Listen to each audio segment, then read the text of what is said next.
My name is Emmanuel. I am an aspiring filmmaker, among other things. I had the opportunity to interview a fellow filmmaker who happens to be my mentor and my dad. In a matter of 7 questions, I got a better understanding of his journey as an indie filmmaker. This is his story. I want to say it was back in high school that I got my start in making videos and producing video projects.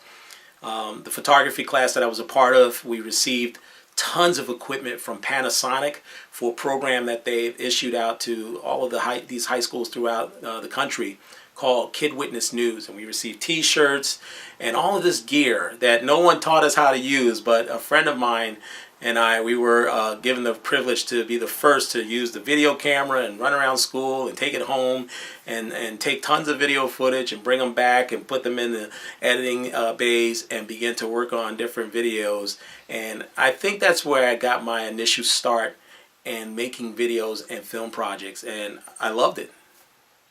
I'm influenced by a couple of classic filmmakers such as Alfred Hitchcock and Steven Spielberg.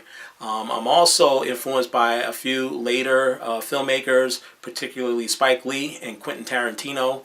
And of course there are others, but even today there are a lot of independent filmmakers that I follow and watch on YouTube, and I believe that they're doing some great things, and I'm very inspired by what they're doing. And so I'm continuing to be inspired by each generation that comes along, including my own children.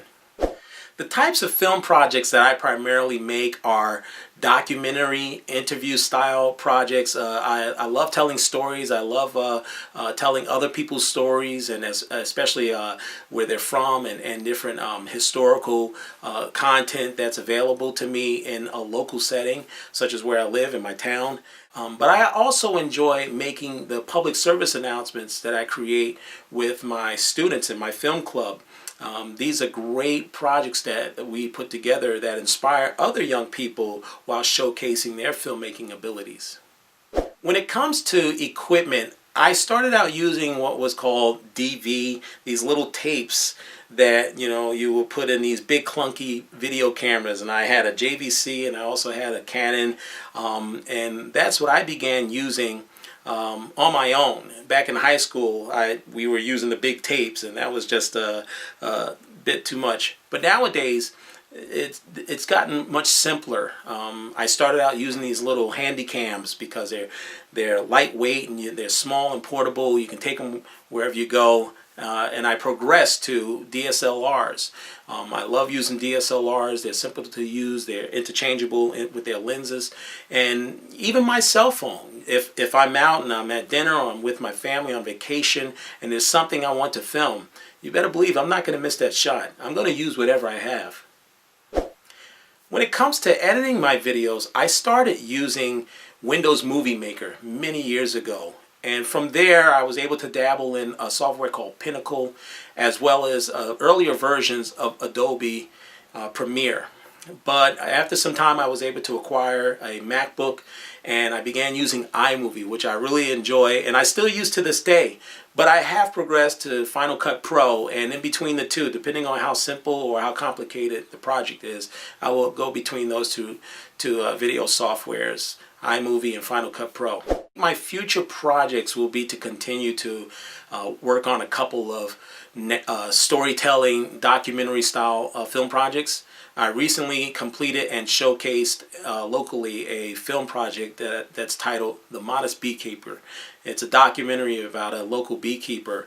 However, I am also interested in producing a sort of dramatic style short movie with a few friends that will sort of kind of depict a married couple and some of the challenges they go to and how they look to God to help them to bring their focus together and to overcome these challenges that they face with life. If I were to speak to young filmmakers, the advice I would give them is to grab any video camera you have, be it a cell phone, be it a laptop with a video camera on it. be it an iPad, or even if you have a camcorder, or if you can get your hands on a DSLR camera, grab a hold of it and make movies, make films, make videos. Don't make excuses. Don't waste any more time. If this is what you really want to do, you have to put on that hat and say, I'm a filmmaker, and get to writing stories, get to drawing and making storyboards, and get to filming. And then you can edit, and then you can showcase those projects and share them with your family and friends. Well, that's all the time we have for now. I hope you learned more about being a filmmaker, as I have. What are you waiting for? Get out there and make movies.